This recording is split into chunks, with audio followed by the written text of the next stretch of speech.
Well, hello, avid readers. I have one of our favorites here. We're going to be talking about this amazing book, The Royal Artisan, with Tessa Afshar. Now, see, I was just talking about, sometimes I don't get it right, but Tessa, welcome.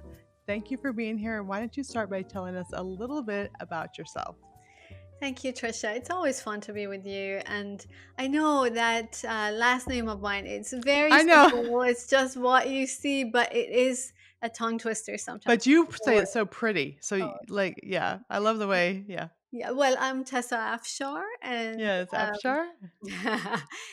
and so I am a full-time writer. I write mostly fiction set in biblical times, and I have a little bit of nonfiction here and there as well.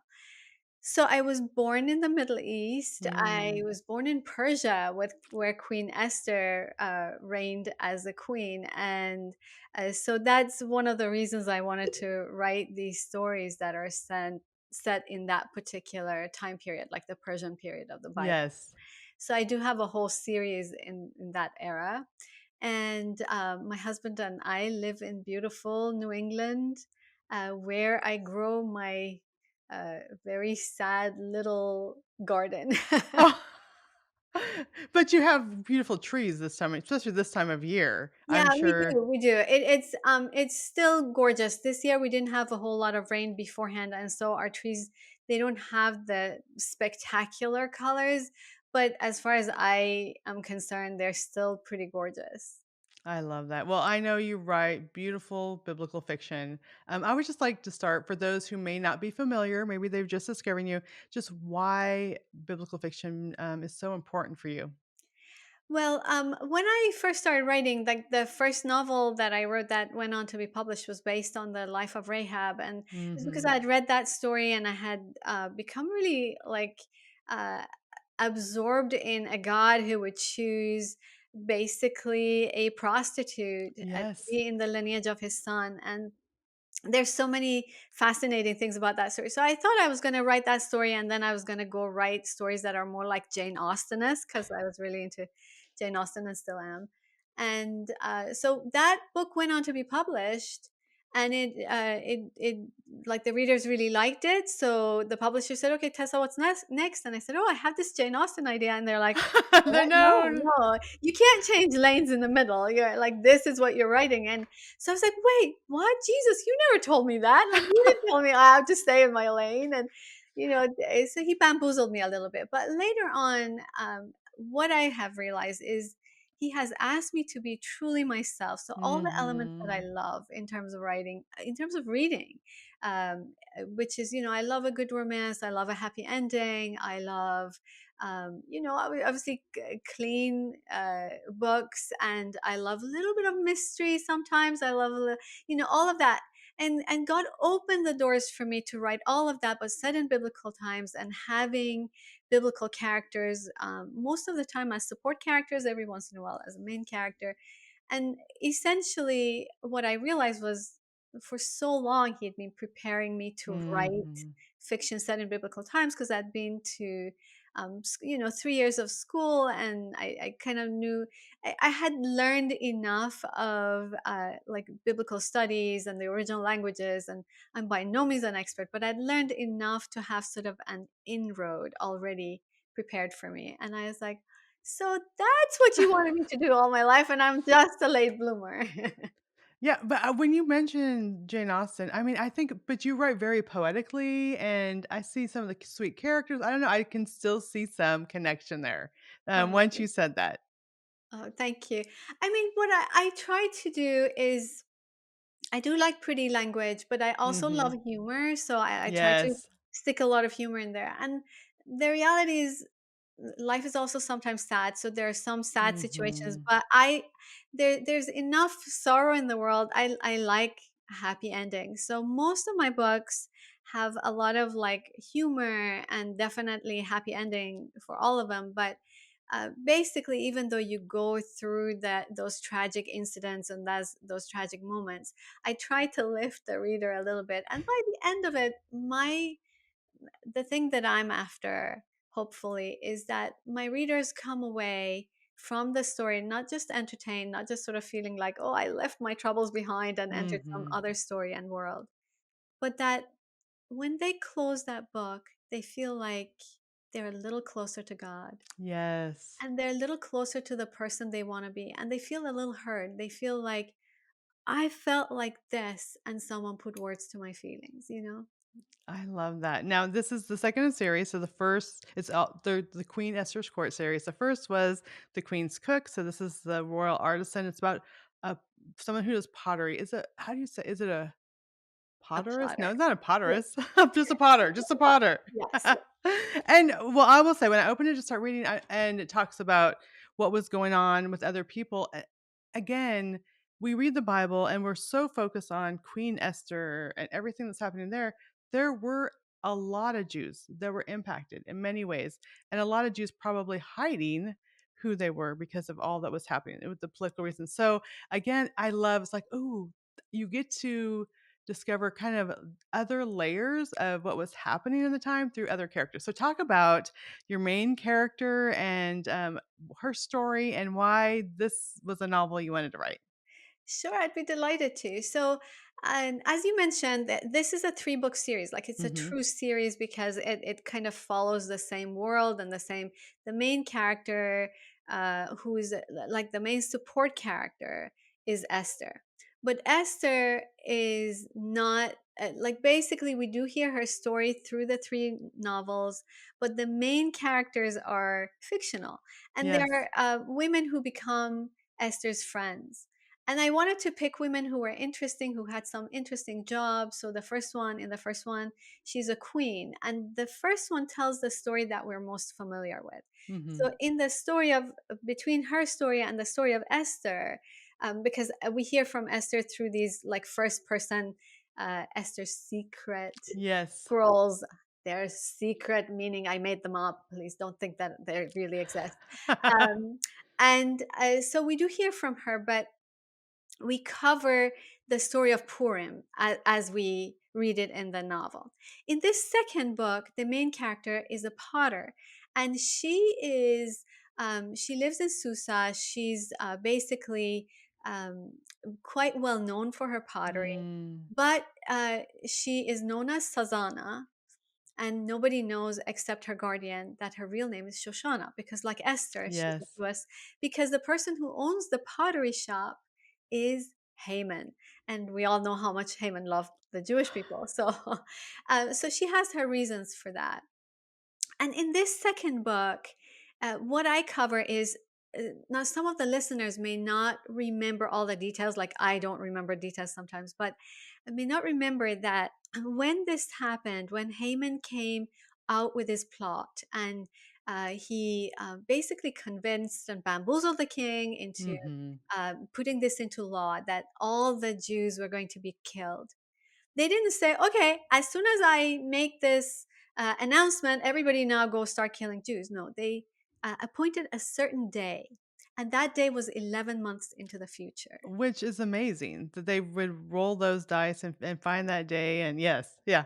So that was going to happen in one day into the future. And of course, a few weeks after that, we don't know the exact date, but not long after this, Esther finally goes before the king, and the famous moment, and Haman is put to death.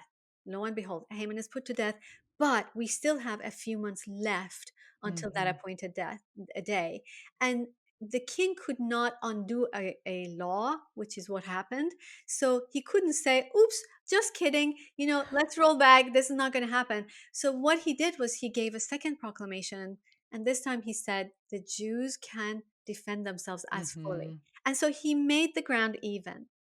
But there's all these months between now, this second proclamation, and the day of attack. And so the Jewish people had all this time thinking about all the fearful things that could happen. I mean, I don't know, but sort of like waiting until you have surgery or something, like it's how, We're in Arkansas. It would be like knowing a tornado is coming on a certain day. Yeah. exactly. This is the time, this is the hour, and they can kill you and take everything away from you. So we know that they're going to deal with some fear, but also that means that the Persians have all this time to think, I'm kind of a little low on cash this month. maybe I could just on that day go and, attack some Jews and pick up their money. And so that, you know, so in this second book we're in that in between time, and Wow.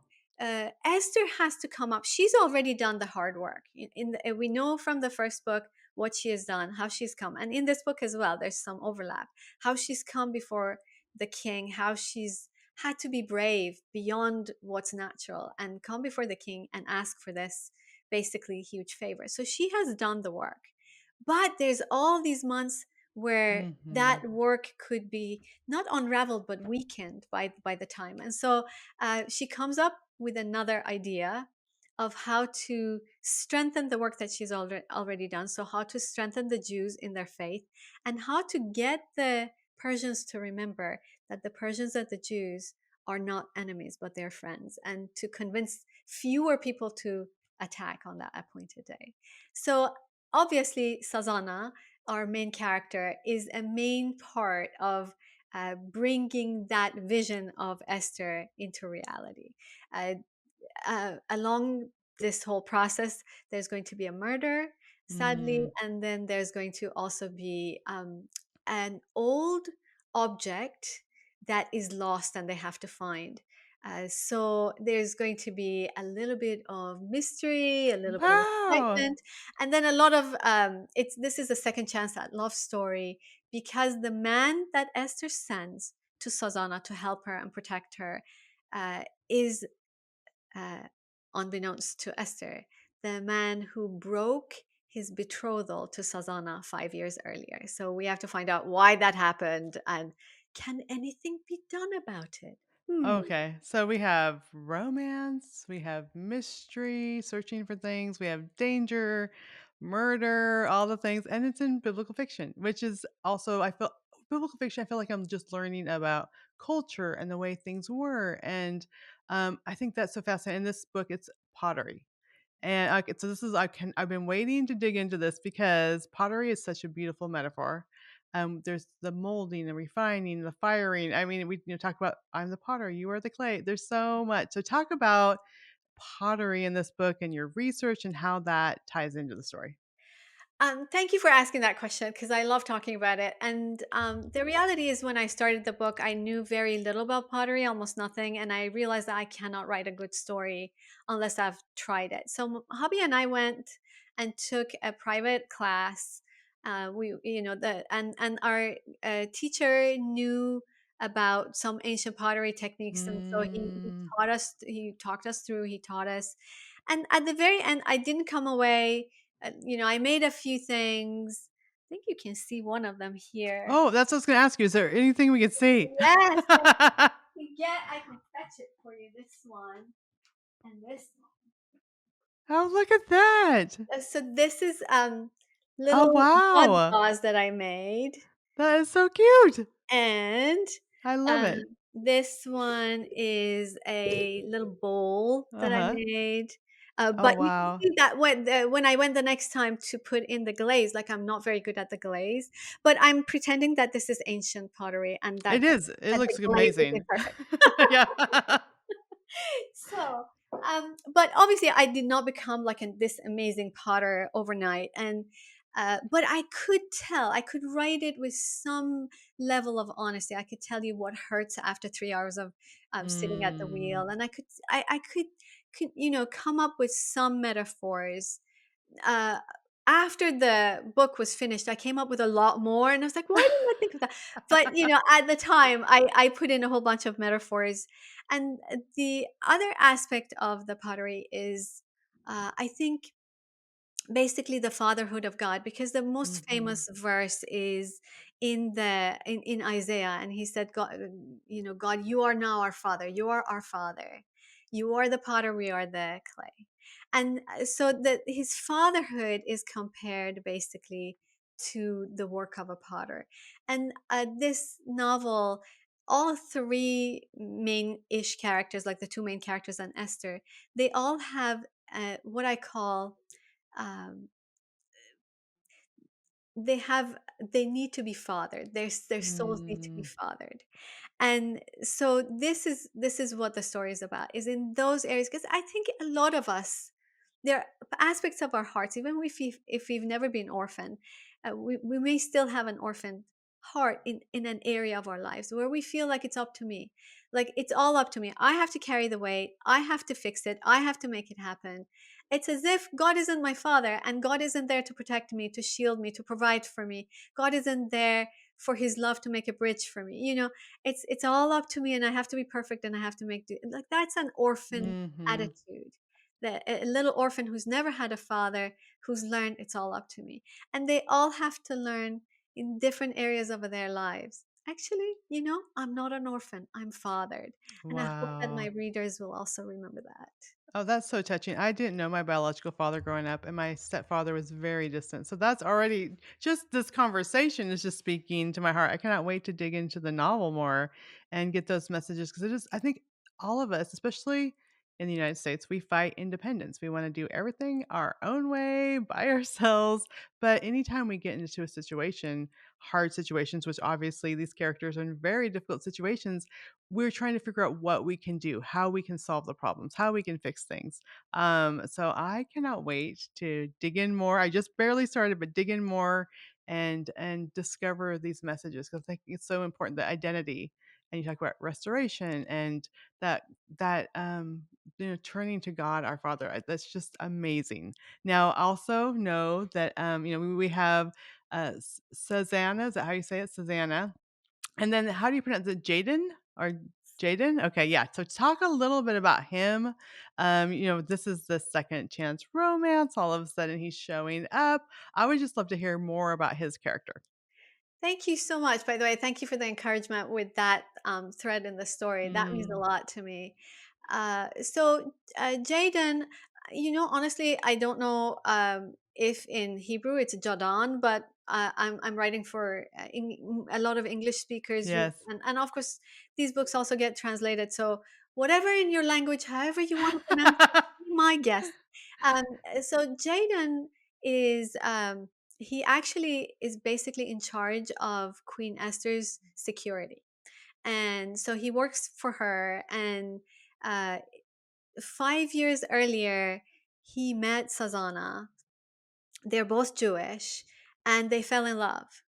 And he very suddenly, and without full explanation, really, Mm, he broke the betrothal, which is a big deal, and even though she could tell that his heart was sort of broken when he was doing this, she never knew why. He never fully explained it. He just sort of said, "It's on me, it's my fault," and that's it. And so now they're thrown together. And in order for her to be safe, he has to be with her pretty much mm. all the time. And little by little, the story comes out of why it is that he did this thing. And when you hear the story, you sort of feel like, wow, like, I don't think he's ever going to be convinced to change his mind. Like, this is never going to work out. And it works out. So, Those are the best kind of books because you're like, "There's no way they can get out of this. I don't even know." Then you keep flipping pages. You keep staying up late or, I listen to audiobooks, so I'm gonna clean another cupboard or something just so I can keep listening. Currently, I'm unpacking the house because we just moved. But those are the best, and I oh my love gosh, bless you. You moved. That's not easy. we You just moved moved. 8 months, 9 months ago. And so how are you We handling that? moved, like, 3 weeks ago now? Oh, yeah, I can't find my blow dryer. This is why I have messy buns. I still have no idea where my blow dryer is. You have the most Oh, beautiful hair anyway. oh, So. thank you. Yeah. So it's so fun. So, I'm gonna be getting the audiobook and listening to it and then getting a lot more unpacking done because I love these kinds of stories and also love just those little touches of research that you have. And I'm sure, continue to write biblical fiction. You learn certain things, what the way certain foods they ate. But was there anything unique to this book? And we have the whole pottery element, Yeah. but was there, anything else unique to this book that really just you discovered? I love those aha moments in research when you're like, oh my goodness, this is so amazing. It'll be perfect in the book. Yeah, I think the particular research that I had to do was I had to do more focus on the 10 sons of Haman, because one of Mm. the things you read in the story is, so Haman dies, the king puts Haman to death, but it's when the appointed day comes and we're told how many people die on that day. it says including the 10 sons of Haman, and it Yes. names them. And you're like, wait a minute. So the king killed the 10 son, the king killed the father, he killed Haman, he put him to death, but he left the 10 sons alive because apparently they were not guilty of anything at that point that he could, sort of, and the king can't go around and kill everybody in his court, Right. it doesn't work well. And so, but they obviously really believed in their father's Mhm. vision of a world without Jewish people. And so I wanted to find out more about that and what was their part. And we don't know a whole lot. There's so much mystery and there's so much fun. One day in glory, we're all going to find out. But it was just interesting to go deeper into the word itself and see these details. Oh, 'cause so all their names mean certain thing. Oh, Well, okay. I didn't go into all Right. like the names and the Right. details of what do they mean in Mhm. that sense, but I went into the timing and the fact Yes. Okay, that yes. they had survived those months. What Yes. did that mean and why? And the other thing that's really fun is if you read the passage about why the king puts Haman to death, it has nothing to do with the fact that he has basically bamboozled him into writing this law. He's lied to say, the Jewish people are terrible people. It's got nothing to do with that. It's got to do with the fact that when he comes in, he realizes that he's got his hands on Esther. Mhm. Yeah. So it's like Esther said this is going on, and the king is figuring out a different way to deal with Haman. Yeah. And that is really fascinating. It puts a whole new picture on Xerxes, or Ahasuerus as the Bible calls him. So Yeah, absolutely. And also I did a novel on Esther, and just the Persian culture. Um, it was fascinating just to read like the Persian accounts of it, where she is the wicked queen. There is like a Holocaust memorial for the people she killed. It was just like amazing just when you see like we're reading the biblical side of it, which she is the good queen that saved the Jewish people. And a lot in some of the Persian historical records, she's the wicked queen because Haman, his sons, all these people were killed because of the Jews. Or that's the blame they put. And it's just so fascinating when you dig into history and I never even thought about I wrote a whole novel, Tessa. I never even thought about all those months. And I love that you were like, let me fill in these details for you right here. I think if you focus on the biblical account itself, Hmm. there are a couple of verses. In particular, there's one where uh, the second pronouncement comes, and you have an image. Like the verse actually says, like the Persians celebrated. Hmm. So there were Persians there who were really upset by the first pronouncement and the Yeah. fact that their Jewish friends were going to be put to death. They didn't Hmm. agree with it. And when this second pronouncement came, which gave them at least the right to protect themselves, it made the ground of their protection even, it made the fight, um, uh, like at least gave them a chance of protecting themselves. They celebrated. Yeah. That's So so fascinating.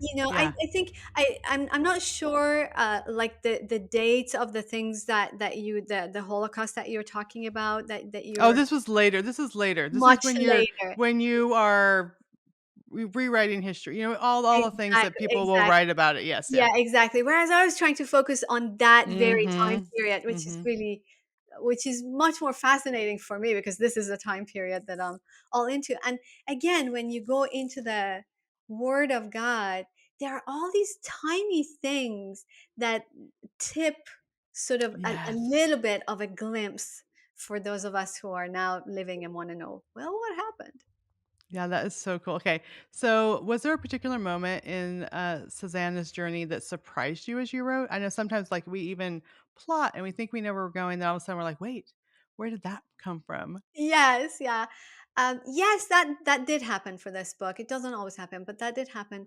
I always knew that I was going to write Sazana as someone who has a hard time articulating her Mm. thoughts. So she's very quiet. She's got kind of a deep mind, and by the time those thoughts get to her mouth, the people who are talking and who are fast talkers, they've moved on to the next topic. So she ends up not saying a lot. And when she was younger, people sort of basically her friends made fun of her and Oh, said, as wow. though she were not very bright or very Mhm. clever because she didn't have much to say, or she was quiet, or when she did say something, it was like way later. And so she's talking to Esther one day, and she said, I wished I wasn't like that. I wished I was different in this area. I wished I was a whole, like, basically, I don't like this part of myself. And Esther sits up and says to her, and this is what was a surprise to me because I didn't see this coming. But Esther says, never reject your creation. This is how God Mm. created you.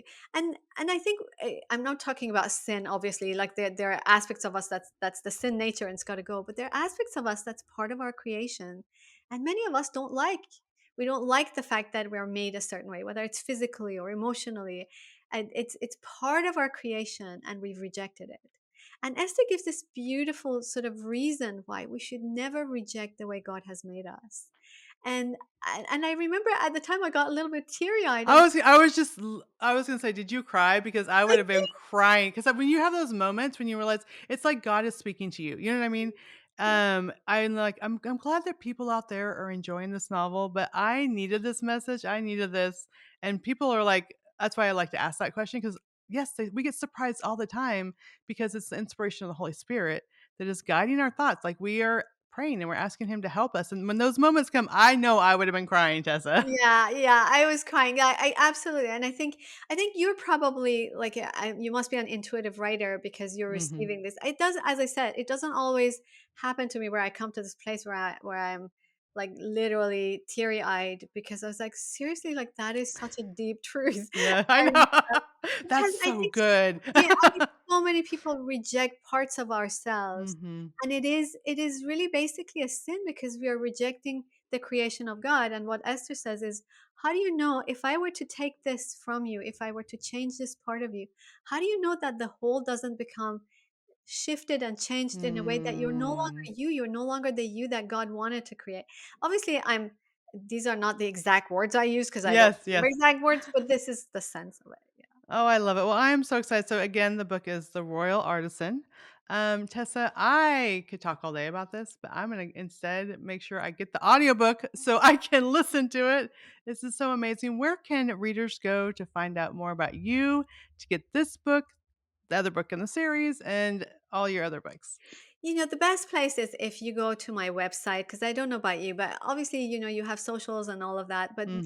that's not my real estate. My Yeah. only real estate out there is tessaafshar.com. And I don't know if you can read it or if it's the backward, but it's Yeah, it's right, yeah. tessaafshar.com.